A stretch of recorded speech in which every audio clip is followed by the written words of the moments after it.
이름으로 기도하옵나이다. 아멘.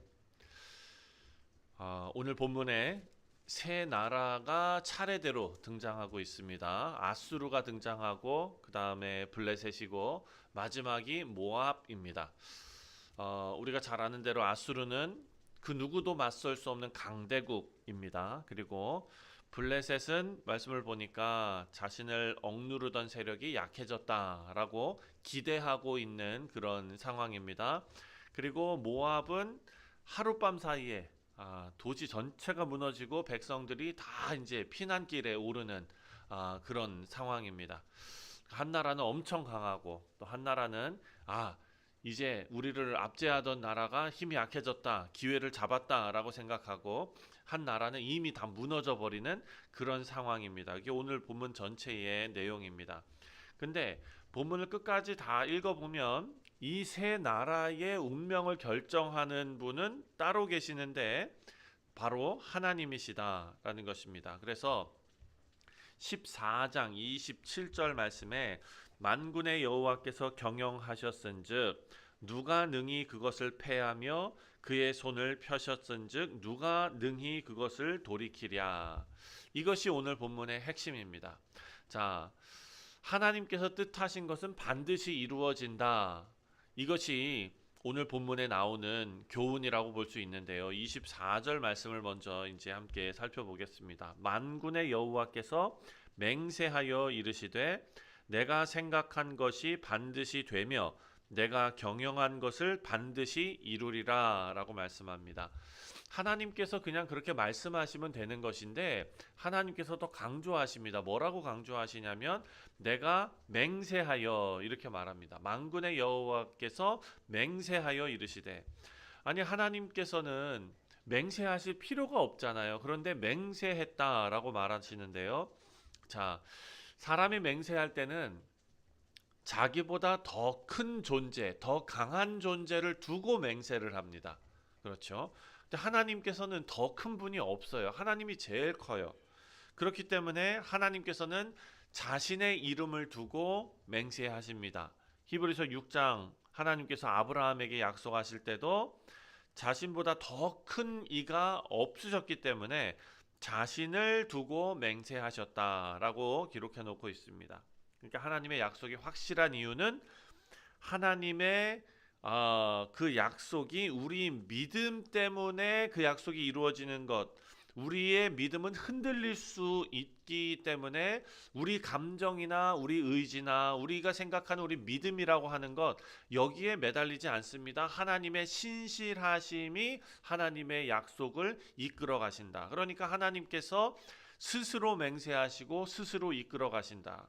오늘 본문 말씀을 보니까 그래서 하나님께서 생각하시고, 자, 24절에 생각한 것을 반드시 되며 내가 경영한 것을 반드시 이루리라 라고 말씀하셨습니다. 생각하다는 것은 하나님의 마음을 정하셨다. 마음을 정하시고 뜻을 정하셨다. 그리고 경영하다라는 것은 그 뜻을 실제 역사 속에 이루도록 계획하셨다라는 뜻입니다.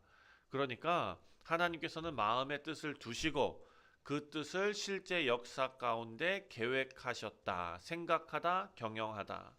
하나님의 그 맹세하심, 이것은 그냥 막연한 것이 아니라는 것입니다. 그래서 25절 내가 아수르를 나의 땅에서 파하며 나의 산에서 그것을 짓밟으리니 그때에 그의 멍에가 이스라엘에게서 떠나고 그의 짐이 그들의 어깨에서 벗어질 것이라. 자, 아수르는요, 유다는 사실 눈에 들어오지도 않습니다. 아수르가 밑으로 내려오는 것은 저 밑에 애굽 땅까지 가려고 했던 그런 야망이 있었을지도 모릅니다. 사실 유다 누가 신경 씁니까? 그 조그만 땅, 그 작은 나라입니다. 그런데 그래서 맘만 먹으면 그냥 쉽게 정복할 수 있을 것이다 생각하고 내려온 것이죠.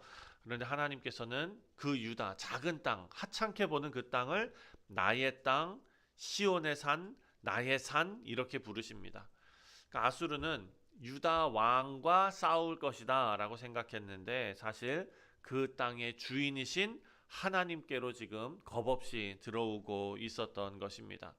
26절부터 27절까지 말씀을 보면은요, 그래서 이것이 온 세계를 향하여 정한 경영이며 이것이 열방을 향하여 편손이라 하셨나니 만군의 여호와께서 경영하셨은즉 누가 능히 그것을 패하며 그의 손을 펴셨은즉 누가 능히 그것을 돌이키랴. 하나님의 뜻이 아수르 하나에게만 있는 것이 아니었다. 당시 사람들, 각 나라들 다 자기들이 섬기는 신이 있었습니다. 그런데 이사야가 선포하는데 누가 능히 그것을 패하며 누가 능히 그것을 돌이키랴. 자, 하나님께서는 아무도 패할 수 없는, 하나님의 손을 아무도 돌이킬 수 없는 그런 분이시다라는 것을 선포하고 있습니다. 두 번째로 블레셋의 그런 내용인데요. 28절 말씀을 보니까 아하스 왕이 죽던 해에 이 경고가 임하니 블레셋 온 땅이여 너를 치던 막대기가 부러졌다고 기뻐하지 말라. 뱀의 뿌리에는 독사가 나겠고 그 열매는 날아다니는 불뱀이 되리라. 성경이 이 말씀의 시기를 기록해 놓고 있습니다. 아하스 시대래요. 아하스 왕이 죽던 해에 이 말씀이 선포됐다. 근데 아하스 왕이 죽자 주변 나라들은 유다와 아수르의 관계가 달라질 수 있을 거다라고 생각했습니다. 그래서 29절 말씀을 보니까 블레셋 온 땅이여 너를 치던 막대기가 부러졌다고 기뻐하지 말라. 우리를 막 괴롭히던 어떤 일이 웬일인지는 모르겠는데 그 사람이 쓰러져 버려요. 그러면은 야, 잘 됐다라고 생각하는데 그 자체가 잘 된 것이 아니라는 것입니다. 블레셋도 상황을 보니까 우리가 잘 된 것 같아요. 그런데 하나님께서는 뭐라고 얘기하십니까? 기뻐하지 말라.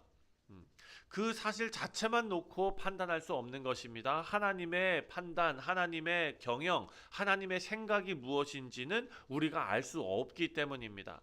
뱀이 사라졌다고 생각했는데 그 뿌리에서 독사가 나고 열매에서는 불뱀이 나온다라고 말했습니다. 근데 블레셋 사람들은 그 눈앞의 변화를 보면서 야, 뭐가 어떻게 되나 보다 라고 생각하는데 한 장면만 보고 결론 내리지 마라 라는 것입니다. 자, 그리고 이 말씀을 보니까 블레셋의 그 기쁨이 나중에는 울음으로 바뀐다. 슬픔으로 바뀌게 되었다.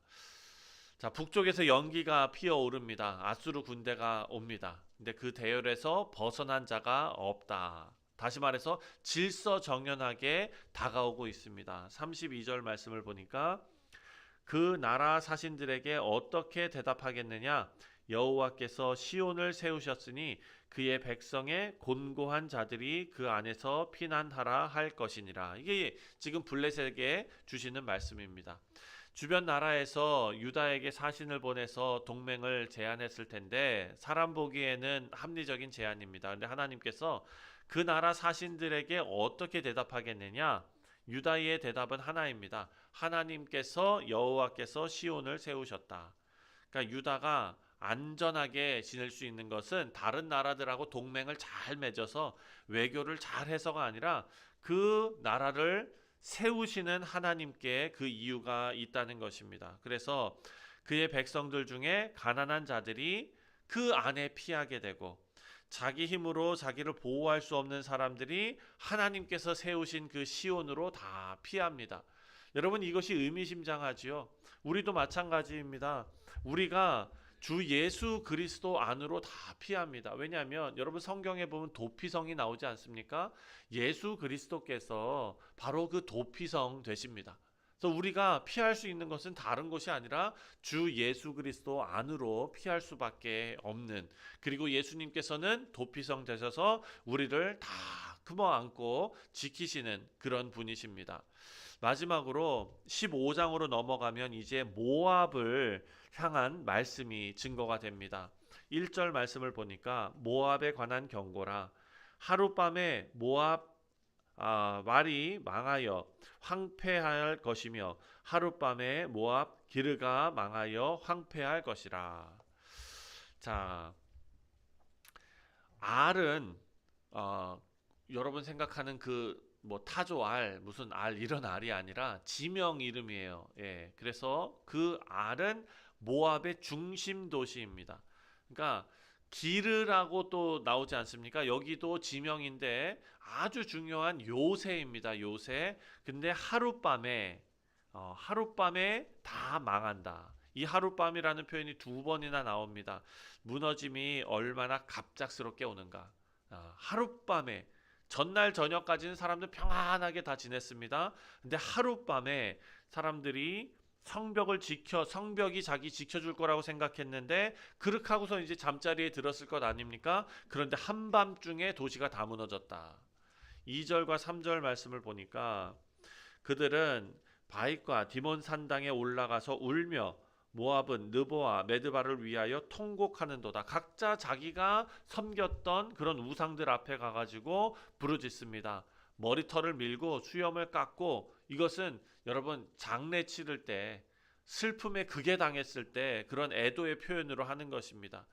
그 거리에 지붕에 광장에 그런 모습들이 가득했다라는 것입니다. 한 도시가 이제 다 무너져 버렸습니다.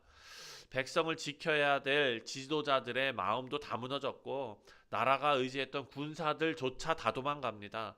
5절 말씀을 보니까 5절에 내 마음이 모압을 위하여 부르짖는도다. 그 피난민들은 소알과 에글랏 슬리시아까지 이르고 울며 누입드탈 길로 올라가며 호로나임 길에서 패망을 울부짖느니. 자, 내 마음이 모압을 위하여 부르짖다. 모압은 이스라엘과 계속해서 갈등을 일으켰던 그런 나라입니다. 이웃 나라인데도 불구하고 계속해서 이스라엘과 갈등이 있었습니다. 그러면은 멸망의 소식을 들으면 잘됐다라고 이스라엘 입장에서는 말할 수 있지 않습니까? 근데 이사야는 그렇게 말하지 않습니다. 내 마음이 모압을 위하여 부르짖는다. 여러분, 선지자의 마음을 우리가 지금 여기서 좀 볼 수가 있습니다. 선지자는 심판을 정확하게 전하면서도 그 무너지는 사람들 마음을 보면서 마음이 아파하는 것입니다. 여러분, 우리도 그렇지 않습니까? 옛날에 저도 뭐 전쟁을 경험한 그런 세대가 아니기 때문에 영화나 뭐 이런 거를 통해서 보잖아요. 여러분, 국제지장 혹시 보신 적 있으세요? 거기 어디죠? 무슨 어디죠? 거기서 이제 배 타고서 막 오잖아요. 예. 그때 막 그냥 사람들 그냥 막 달려가고 뭐 거기 물에서 막 뒹굴고 그 추운 그 겨울에 그걸 보면은 정말 마음이 막 그냥 눈물도 나고 사람도 막 잊어버려 가지고 막 그렇게 되고.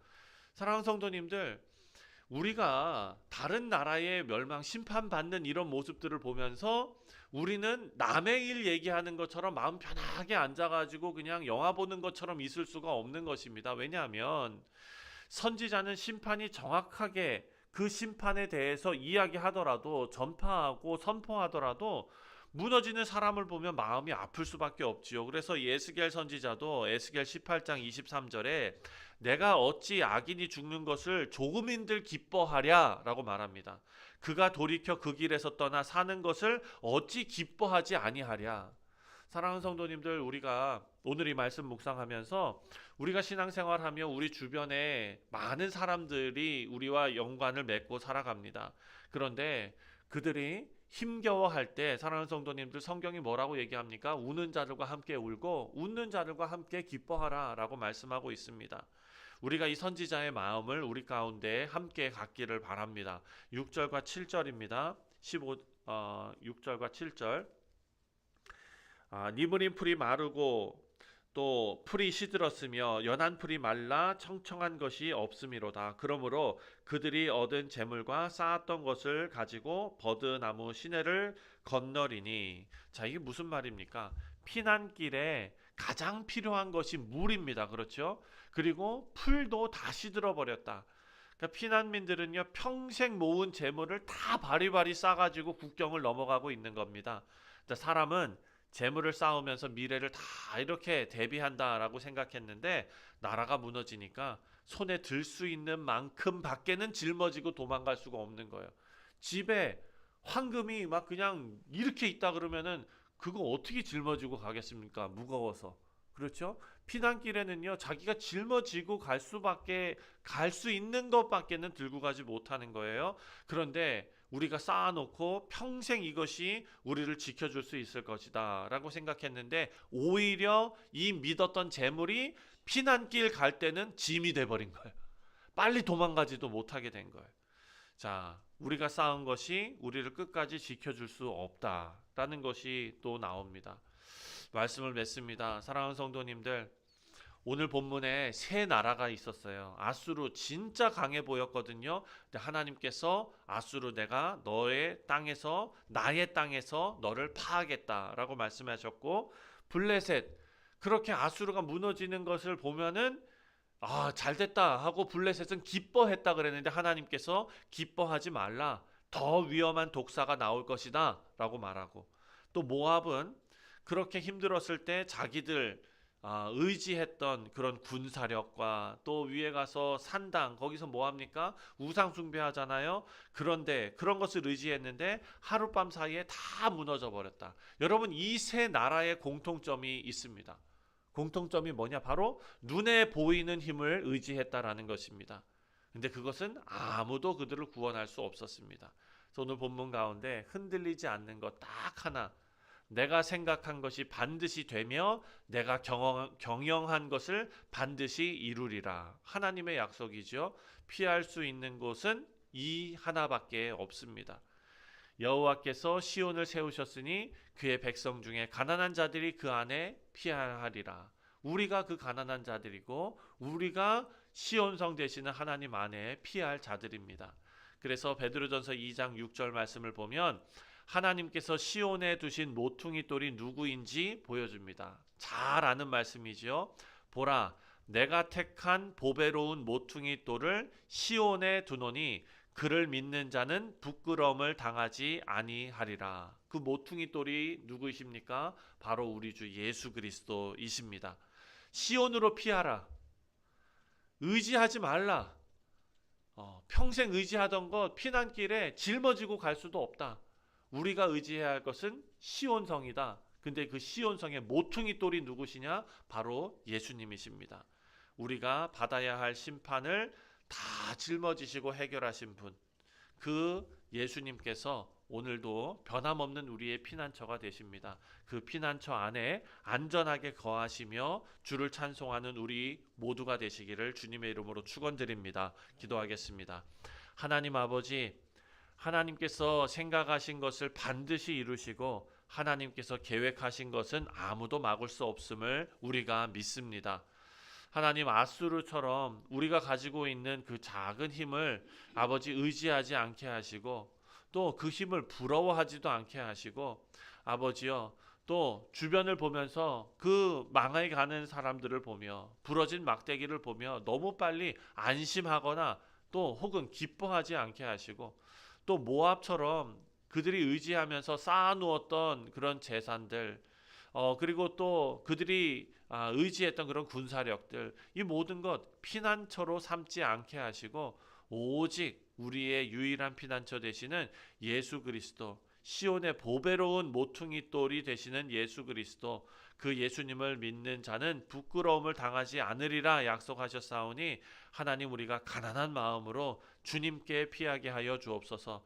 오늘도 궂은 날씨 가운데 우리 사랑하는 성도들 주님께서 눈동자와 같이 지켜 보호하여 주시고 어디에서 무엇을 하든지 영원한 피난처 되신 예수 그리스도 의지하며 신앙으로 살아가는 우리 모두 되게 하여 주옵소서. 감사드리오며 예수님의 이름으로 기도하옵나이다. 아멘.